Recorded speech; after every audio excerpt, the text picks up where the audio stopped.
শুধু অত্যাধুনিক সেই সময় যে স্যাটেলাইটের মাধ্যমে তার যে কর্মকাণ্ডগুলো ছিল তার মধ্যে উল্লেখযোগ্য ছিল যে সঠিক তথ্য তুলে ধরার জন্য।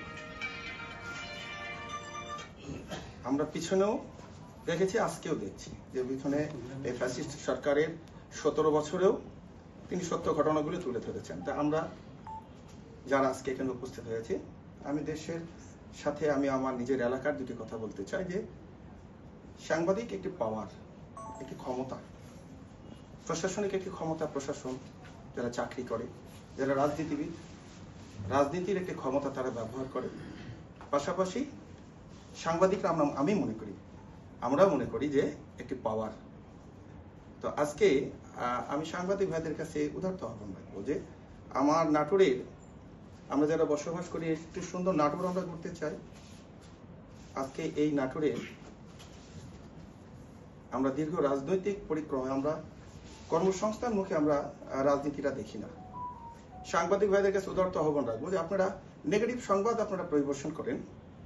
যে আমরা যদি বলি যে একটি ধর্ষণ মামলা বা একটি মাদক মামলার আপনারা খবর প্রচার করেন, কিন্তু আমরা যদি খবর প্রচারের সাথে শুধু একটু চিন্তা করি যে খবর পরিবেশন সাথে আমরা এই ধর্ষণটাকে কিভাবে বন্ধ রাখা যায়, এখান থেকে কিভাবে এইটার পরিত্রাণ নেওয়া যায়।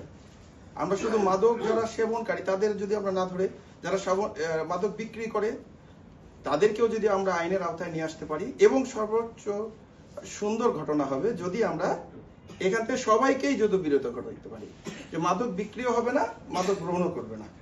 তো সাংবাদিক ভাইদের কাছে আমার উদারত আহ্বান থাকবে নাটোরে, এবং পাশাপাশি আজকে যারা এখানে যারা উপস্থিত রয়েছেন, আমার নাটোর সরকারি কলেজ, আমাদের ডক্টর ইলিয়াস সহ রাজনীতিবিদ, আমরা যারা সব উপস্থিত, আমরা চাই যে এই সুন্দর একটি নাটোরকে গড়তে।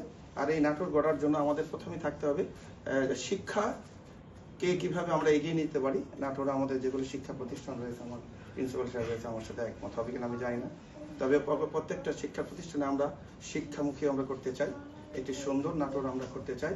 এবং সাংবাদিকদের উপরে যদি কখনো সংবাদ সংগ্রহের জন্য তাদেরকে সকল ভয়ভীতির ঊর্ধ্বে যারা তারা উঠতে পারে, সকল হুমকি, সকল বাধা বিপত্তি পেরিয়ে যেন নাটোরের যে কোনো ঘটনায় যেন তারা সঠিকভাবে সুন্দরভাবে তারা যেন সেই ঘটনাগুলি সংবাদের মাধ্যমে তুলে ধরতে পারে, এই উদাহরণ আহ্বান রেখে এবং আমাকে এখানে দাওয়াত দেওয়ার জন্য আমি আবারও এনটিভির এখানকার প্রতিনিধি আমার বন্ধু